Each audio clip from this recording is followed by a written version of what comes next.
능력으로 갈릴리에 돌아오셨다고 이야기를 하고 있습니다. 본문 14절을 제가 다시 한번 읽겠습니다. 예수께서 성령의 능력으로 갈릴리에 돌아가시니 그 소문이 사방에 퍼졌고, 예수님께서 돌아오셨다라고 표현하는 것으로 보아서 예수님께서는 지금 갈릴리를 떠났다가 이제 다시 돌아오는 것이라고 우리는 알 수 있습니다. 예수님은 갈릴리 지역 나사렛에서 30년 동안을 살아오셨습니다. 그런데 잠깐 세례를 받고 시험을 받기 위해서 나사렛을 떠나셨던 것입니다. 그랬던 예수님께서 이제 세례를 받으시고 또 40일간의 시험을 받으신 이후에 돌아오시는데, 그 돌아오시는 예수님을 이렇게 묘사합니다. 성령의 능력으로 돌아오셨다. 마치 전쟁터에서 승리하고 살아 돌아오는 역전의 용사를 묘사하듯이 시험을 이기시고 돌아오시는 모습을 성경은 이렇게 표현합니다. 성령의 능력으로 돌아오셨다. 그리고 돌아오신 예수님에 대한 소문이 사방에 퍼졌다라고 이야기합니다. 예수님에 대한 소문, 어떤 소문이 퍼졌습니까? 예수님께서 갈릴리 나사렛으로 돌아오실 때 그 전까지 예수님께서 하셨던 행적은 바로 세례를 받으시고 시험을 받으신 사건입니다. 광야에서 시험을 받으신 것은 홀로 받으셨기 때문에 이것이 소문이 났을까라는 생각이 듭니다. 그렇다면 한 가지 소문의 사건이 무엇인지를 우리는 추측해 볼 수 있습니다. 바로 예수님께서 세례를 받으신 사건입니다. 예수님께서는 세례를 받으실 때에 하늘에서 소리가 나면서 이는 내 사랑하는 아들이라고 하셨고, 또 비둘기 같은 모양으로 성령이 임재하셨습니다. 이 모습을 예수님만 본 것이 아니라 또 세례를 베풀었던 세례 요한만 본 것이 아니라 그 주변에 있었던, 함께 세례를 받으려고 나왔던, 또 세례를 받는 모습을 구경하러 나왔던 모든 무리가 이것을 봤습니다. 그래서 예수님께서 갈릴리로 오기 전에 이미 예수님에 대한 여러 가지의 소문이 그 땅에, 그 지역에 퍼져 있었습니다. 예수님은 그 소문 가운데 계셨고, 그 소문이 있는 갈릴리 나사렛이라는 자신의 고향으로 돌아오십니다. 본문을 보면 예수님께서는 안식일마다 그 갈릴리 땅으로 돌아오는 기간에도 안식일마다 회당에서 성경을 통해서 사람들에게 여러 가지를 가르치셨고 토론을 나누신 것처럼 보입니다. 예수님은 돌아오시는 동안 매주 회당에서 가르치셨습니다. 그리고 그 가르침이 탁월했습니다. 얼마나 탁월했냐면 예수님이 그 안에서, 회당에서 예수님께서 그 말씀을 낭독할 때 사람들은 집중했고 모여 들었습니다. 오늘 본문 말씀은 예수님께서 고향에서 배척을 받으시다라는 제목을 가지고 있는데, 사실 이스라엘 백성들, 특히 나사렛 사람들이 처음부터 예수님을 배척한 것은 아닙니다. 원래 나사렛 사람들은 예수님을 환영했습니다. 잘 한번 생각해 보시기 바랍니다. 나사렛이라는 동네는 굉장히 촌구석입니다. 그 안에서 예수라는 사람의 이름이 퍼졌습니다. 소문이 났고 그 예수라는 사람의 여러 가지 일들이, 이적들이 나타나 보여줬고 그것이 소문을 타고 사람들에게 퍼지게 됩니다. 나사렛이라는 동네에 예수라는 사람의 소문이 퍼지게 됩니다. 그러니까 나사렛 사람 입장에서는 자신의 지역에서 슈퍼스타가 배출된 겁니다. 나름 자부심이 있었을 겁니다. 금메달을 또 따고 돌아온 선수 동네에 장하다, 우리 지역의 아들이라는 현수막이 붙어 있듯이 나사렛이라는 곳에 예수라는 사람의 소문이 있었고 그 예수님이 금이 환영하며 돌아온 것입니다. 그러니 예수님에 대해서 먼저 배척이 있지 않았을 것입니다. 환영을 했을 것입니다. 마찬가지로 나사렛 사람들은 예수님을 환영했습니다. 그리고 그 환영하는 자리에 특별히 예수님께서는 회당에서 많은 사람들의 주목을 받게 되십니다. 이 회당이라는 곳은 아무나 가르칠 수 있는 곳이 아닙니다. 이 회당은 북이스라엘과 남유다가 멸망한 후에 바벨론의 포로로 끌려갔을 때 생겨난 것입니다.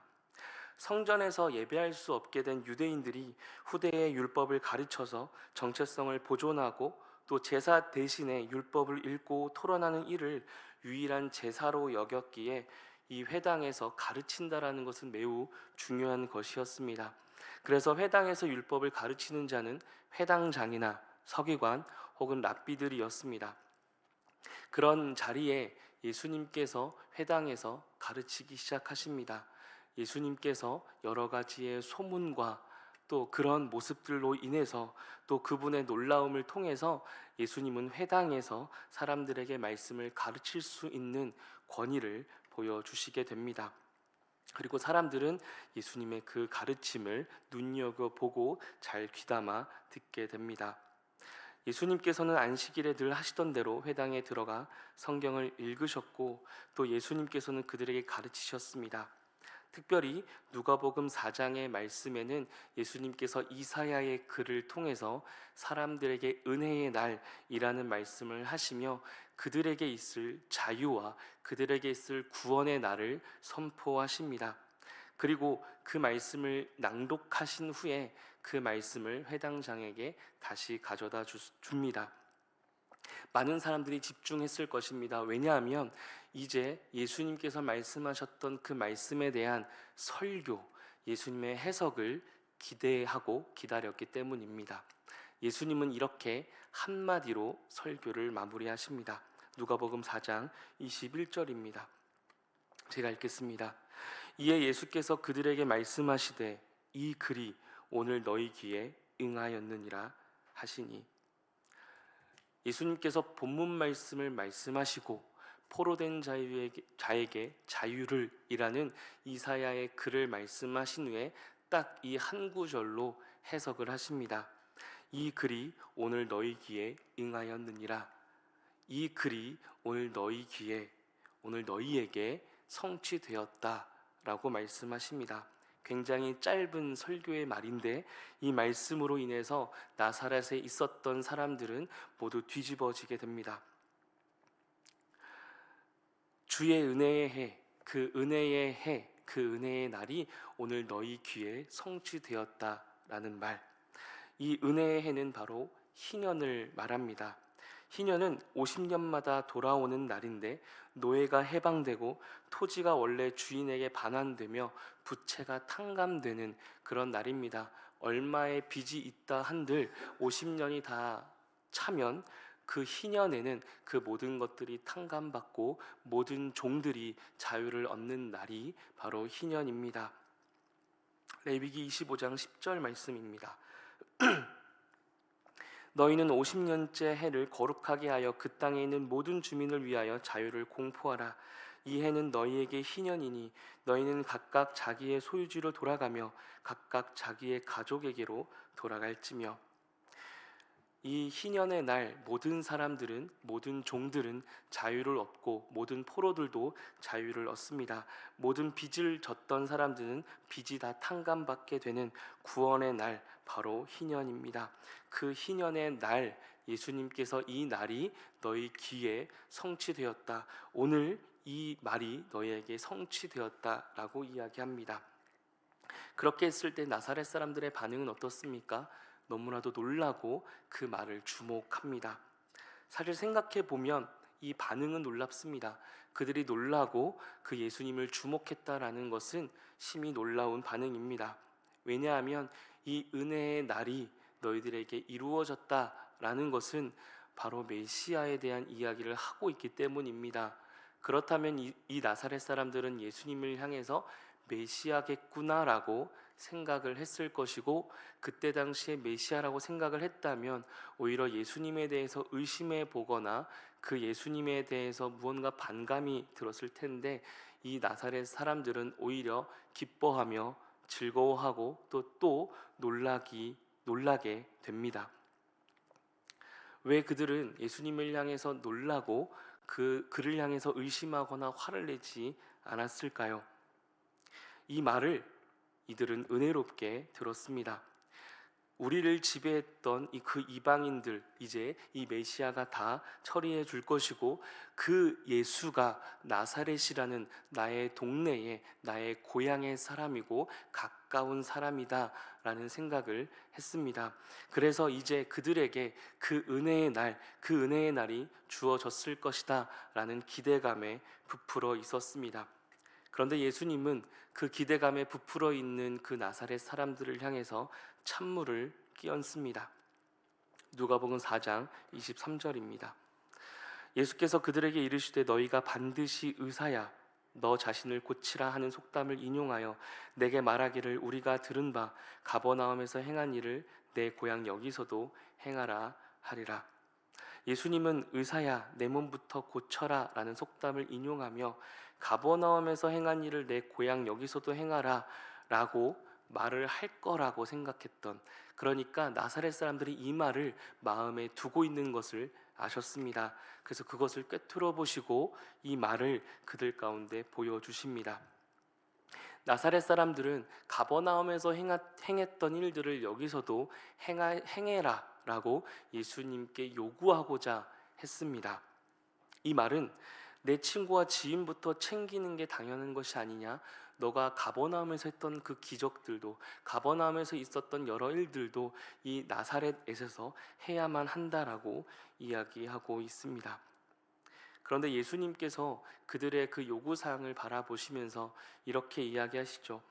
선지자가 고향에서는 환영을 받는 자가 없다라고 말합니다. 예수님께서는 고향에서 환영받기를 거절합니다. 예수님께서 환영받으려면 어떻게 해야 합니까? 그들이 원하는 대로 그 땅에서, 그 나사렛 땅에서 기적을 보여주고 이적을 보여주면 됩니다. 그런데 예수님께서는 환영받기를 거절하십니다. 그리고 그들에게 이 복음이 누구에게 전해지는지를 예수님께서는 설명해 보이십니다. 누가복음 4장 18절입니다. 주의 성령이 내게 임하셨으니 이는 가난한 자에게 복음을 전하게 하시려고 내게 기름을 부으시고 나를 보내사 포로된 자에게 자유를, 눈먼 자에게 다시 보게 함을 전파하며 눌린 자를 자유롭게 하고. 예수님께서 이 말씀을 하시며 이 날이 은혜의 해라고 말씀하셨습니다. 그리고 이 은혜의 해가 오늘 여기에 이루어졌다라고 말을 했죠. 그리고 이 말씀을 들었던 나사렛 사람들은 예수님과의 지인이었기 때문에, 또 예수님과 함께 오래 살았기 때문에, 또 예수님에 대한 기대를 가지고 우리가 바로 이 포로된 자고 우리가 바로 가난한 자라는 생각을 했을 것입니다. 그래서 그 은혜가 우리에게 임하기를 기대하는 마음으로 예수님께서 나사렛에서 그러한 이적을 행하기를 기대했습니다. 여기서 예수님께서 말하고 있는 가난한 자가 누구입니까? 이 가난한 자가 누구인지를 알아야 오늘 예수님께서 이 복음이 누구에게 전해진 소식인지를 우리는 분명히 알 수 있습니다. 가난한 자에게 복음을 전하게 하시려고 했을 때에 이 가난한 자가 누구를 가리키는 겁니까? 나사렛 사람들은 자기 자신이라고 당연하게 생각을 했습니다. 아까도 말씀드렸지만 나사렛이라는 땅은 가난한 촌구석입니다. 당연히 이 가난한 자는 우리라고 생각을 했을 것이고, 또 당연하게 예수님께서는 나사렛 땅에 그러한 이적과 그런 구원의 기쁨을 줘야 한다라고 생각을 했습니다. 그런데 예수님께서는 이 가난한 자에 대한 정의를 다르게 하십니다. 누가복음 4장 26절과 27절을 예수님께서 예로 드시며 이 가난한 자, 복음이 전해져야 할 자를 설명하십니다. 본문 26절로 27절입니다.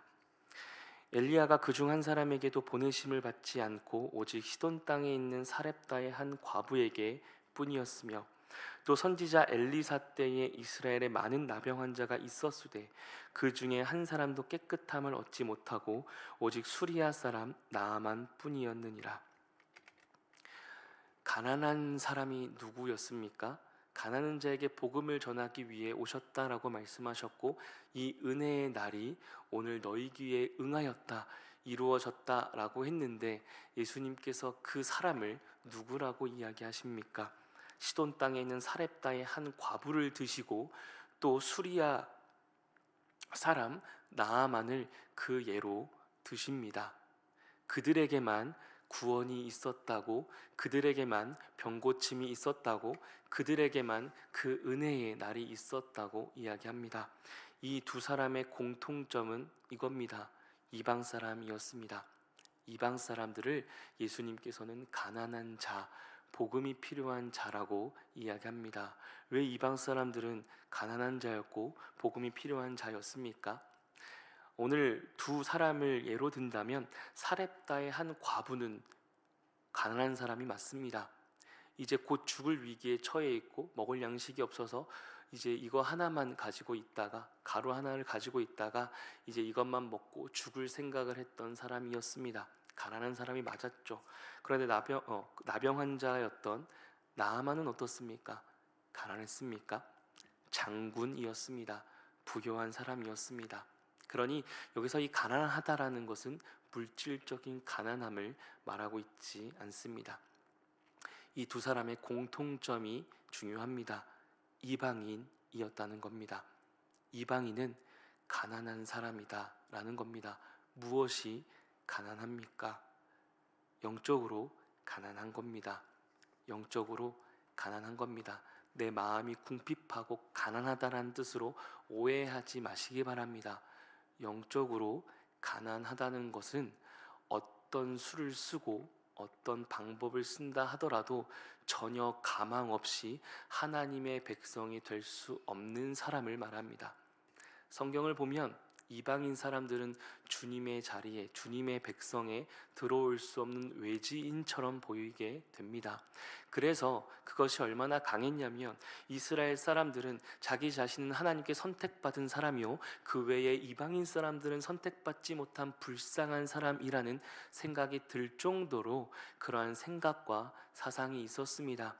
이방인 사람들이 어떤 행동을 한다 하더라도 그들은 하나님의 사람으로 들어올 수 없는 그런 사람들입니다.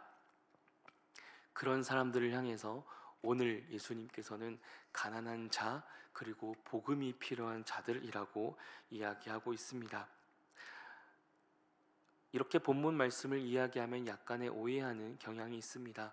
그들이 가난했기에 더 하나님을 붙잡았고 그들이 가난했기에 영적으로 가난했기에 더 믿음을 가지고 주님께 나아갔다라고 오해하는 경향이 있습니다. 그런데 그렇게 오해하지 마시기 바랍니다.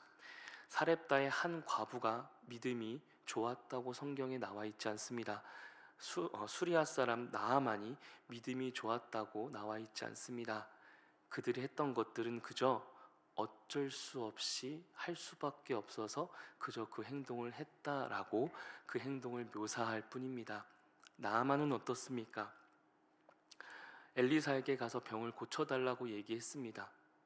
자신 주변에 그 누구도 고칠 수 없었기에 자신의 종이 했던 그 얘기를 들으면서 그 종의 얘기를 들으면서 할 수 있는 거라고는 이것밖에 없어서 엘리사를 찾아갑니다.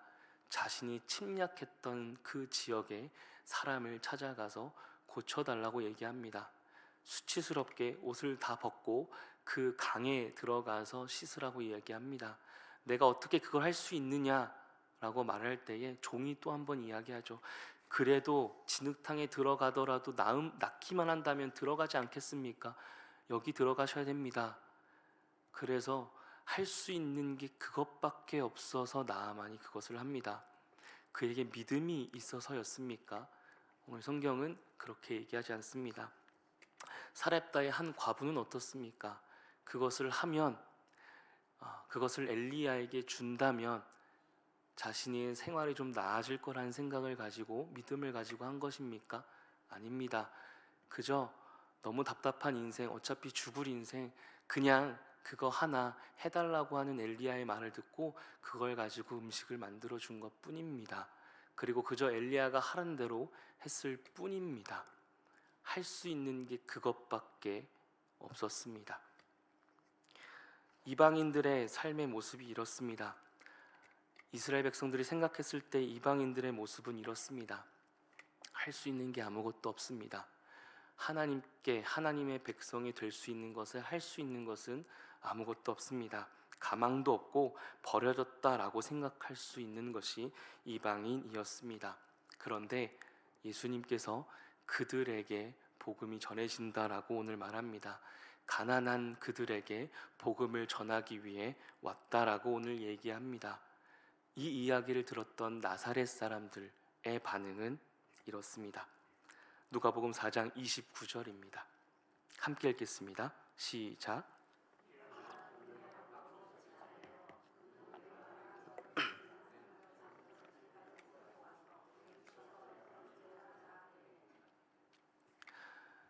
지금 예수님의 말씀을 듣고 있던 나사렛 사람들은 이제 예수님을 낭떠러지로 끌고 가려고 합니다. 왜 그렇습니까?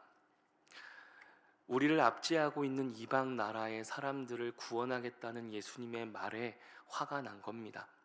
모두가 다 화가 나서 한 사람도 빠짐없이 모두가 다 예수님을 일제히 끌고 가서 낭떠러지에 떨어뜨리려고 합니다. 분명히 그 전까지는 예수님의 말을 놀랍게 여기고 예수님을 향해서 기대했고 기다렸고 또 예수님을 향해서 희망을 품었습니다. 그런데 그 희망을 이제는 화로 되갚아 버립니다. 왜요? 나를 구원해야 할 예수님께서 내가 아니라 저 버려져야 할 이방인들을, 또 우리를 침략하고 있는 이방인들을 구원하겠다니요 라며 예수님을 향해서 지금 화를 내고 있는 것입니다. 이제 그들에게 예수님은 필요 없는 존재가 되었습니다. 이제 예수님은 전혀 그들에게 필요하지 않는 존재가 되어버린 것입니다. 오히려 불필요한 존재겠죠. 왜냐하면 우리를 압제하고 있는 저 이방 나라를 향해서 예수님이 구원을 선포했기 때문입니다. 우리를 저 이방 땅에서 구원해야 될 분이 이방인을 구원하겠다뇨? 예수님 어떻게 그럴 수 있습니까? 그러면서 이제 예수님을 낭떠러지에 떨어뜨리려고 합니다. 더 이상 당신은 필요 없습니다. 더 이상 나의 문제를 해결하지 않을 당신은 필요 없습니다 라고 얘기하고 있는 것입니다. 나사렛 사람들이 가지고 있던 마음이 어떤 마음입니까? 그들 가운데 메시아가 올 거라는 기대를 가지고 있었습니다. 하나님께서 언제나 함께 할 것이라는 기대를 가지고 있었고, 또 그 기대를 가지고 예수님을 바라봤고, 예수님의 말을 듣고 다시금 희망을 품었습니다. 그리고 자신을 구원할, 자신의 삶의 모든 문제들을 해결할 그 예수님을 찾았습니다. 가버나움에서도 이적을 베풀었던 그 예수님이 내가 있는 지역에서도 내가 가지고 있는 모든 문제들을 해결하며 나를 자유롭게 하고 나를 구원하며 나를 영화롭게 할 그 예수님을 찾았습니다. 그러나 그 예수님께서 그렇게 하지 않겠다고, 나는 그렇게 하지 않겠다고 말씀하셨을 때에 이제 그 예수님을 낭떠러지에 떨어뜨려 보이는 것입니다. 오늘 말씀을 통해서 우리의 신앙을 점검해 보았으면 좋겠습니다. 우리는 나사렛 사람입니까? 어느 순간 우리의 기도의 제목은 예수님을 찾기보다는 예수님의 손에 들려있는 것을 혹 찾고 있지는 않았습니까? 내가 원하는 것을 이루어 줄 예수님을 찾고 있지는 않았습니까?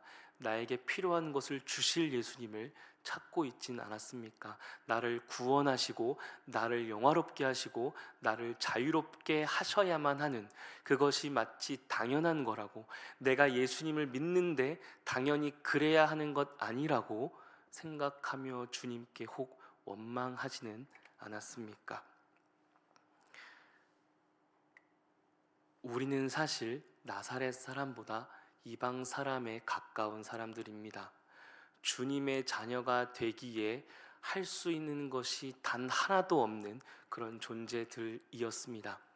주님께 나아갈 수 없는, 전혀 그 길이 없는 존재였습니다. 아무것도 할 수 없는, 가망이 없는, 아무런 노력도 할 수 없는 그런 존재가 우리였습니다. 그런데 그런 우리에게 예수님이 찾아오셨습니다. 그리고 예수님이 오늘 말씀처럼 이렇게 말씀하셨죠. 오늘 그 말이 너희 귀에 성취되었다고. 오늘 그 일이, 그 은혜의 날이 너희들에게 이루어졌다고. 그리고 그 은혜의 날을 우리가 기억하며 또 그 은혜의 날로 인해서 우리가 주님의 자녀가 되었다고 주님께 감사하며 기도하며 찬양하며 하루하루를 살지 않았습니까? 그 삶을 오늘은 어떻게 살아가고 계십니까? 우리의 과거를 한번 되짚어 봤으면 좋겠습니다. 주님 한 분만으로 만족했습니다. 주님 한 분이면 되었습니다. 그런데 오늘은 어떻습니까? 주님 한 분이어도 됩니까? 주님 함께 하시지 않아도 살아갈 수 있습니까? 주님 있어도 되고 없어도 됩니다. 아니, 오히려 주님이 함께 계신 것이 약간은 불편한 삶을 살아가고 있지는 않으십니까? 때로는 주님이 내 삶 가운데 조금은 멀리 계시는 게 편하게 되지는 않습니까? 우리 삶에 주님이 오셨습니다. 주님이 오셔서 내가 그 은혜의 날을 이루었다고 말씀하셨습니다. 주님이 오셨습니다. 주님이 우리의 삶 가운데 오셨습니다. 그것 말고 무엇이 더 필요합니까? 아무것도 할 수 없었던 우리의 인생에, 가망이 없는 인생에, 우리의 삶의 천국은 고사하고 우리 삶의 주님의 자녀라는 것이 터무니없는 주제였던 우리의 인생에 주님이 오셨습니다. 그것 말고 더 그 이외에 무엇이 필요합니까? 그런데 어느 순간 우리는 나사렛 사람들처럼 당연한 것 마냥 주님 이것도 주셔야 되고 이것도 필요하고 저것도 필요합니다 라고 주님께 마치 당연한 것을 주님께 맡겨놓은 것처럼 요구하고 있지는 않습니까? 주님을 찾으셨으면 좋겠습니다. 주님의 어떠함을 찾기보다 주님을 찾는 우리가 되었으면 좋겠습니다. 주님이 우리 가운데 오셨고 주님이 우리의 아버지 되셨고 주님을 우리가 아버지라고 부를 수 있게 되었고 우리는 주님의 자녀가 되었습니다. 그 주님께 우리의 모든 원망과 불평과 괴로움을 이야기할 수는 있지만 그것 전에, 그 이전에 주님께 먼저 감사로 나아가는 우리가 되었으면 좋겠습니다. 우리 삶에 아무런 가망 없는 우리의 인생에, 아무것도 할 수 없는 인생에 주님께서 우리의 아버지가 되어 주셨습니다. 우리의 하나님이 되어 주셨고 우리 삶의 구원자가 되어 주셨습니다. 그러니 그 주님과 함께 살아가는 모든 삶이 희년입니다. 모든 것들이 탕감받고 모든 것들이 다 사라지고 다시 새롭게 시작할 수 있는 희년이 된 것입니다. 그것을 기억하시며 오늘 하루 주님이 나의 아버지가 되셨다면 주님 그것으로 됐습니다. 주님이 나의 아버지시라면 주님 그것 하나로 다 됐습니다 라고 고백하며 오늘 하루 주님과 함께하는 그 즐거운 희년을 누리며 살아가는 우리가 되기를 주님의 이름으로 간절히 축복합니다. 기도하겠습니다.